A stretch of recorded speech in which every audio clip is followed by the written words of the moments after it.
my mother. She was 7 years old when her father came home after midnight in terror and told my grandmother, gather the kids on the first train in the morning, but he had to leave now. So put yourself in a situation where you're 7, you pack up everything you can fit in the 2 or 3 little suitcases that we have, and you leave right away. And then come to the realization that the reason why was because if he did not, he was going to be hanging from a tree. This was 1915. So any look the wrong way or even the smallest of slights could inflame the white citizenry. The story not only involves my grandfather, but the gentleman who he left with, whose name was John Hartfield. They made it to East St. Louis, Illinois, but John Hartfield decided to return back to Ellisville, where he was accused of assaulting a white woman. And this group of white people decided they could be judge and jury. So he was shot, but he was kept alive in a doctor's office so that he could be publicly lynched the next day. His lynching was advertised in the Mississippi State Daily News. And the title of the front page newspaper article is John Hartfield to be lynched by Ellisville mob at 5 o'clock. Ellisville was a little sleepy town of 1,000, 1,100 people, but by that afternoon, there were 10,000 people who were there to witness the spectacle. The governor of the state proclaimed that he was powerless to do anything about it.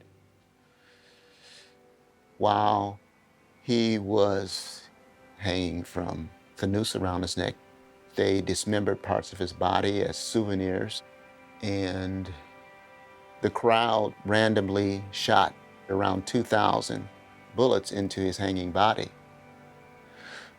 One of the bullets finally clipped the rope. He fell to the ground, and they burned him on the spot where he fell. And no one was ever held accountable for John Hartfield's death. And if the persons responsible were brought to justice, you would need a courtroom that could accommodate 10,000 people, because that's how many people participated in it. It could have very easily been my grandfather hanging on that same tree had he gone back to Mississippi. So my family was forced to flee Ellisville, Mississippi. They left everything they owned to start a whole new life again.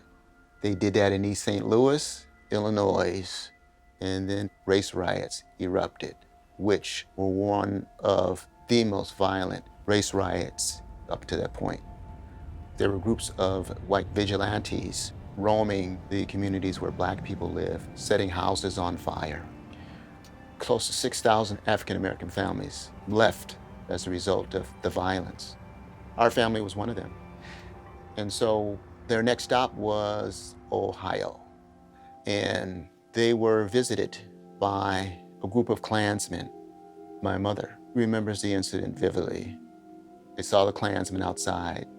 They saw the cross burning on their lawn.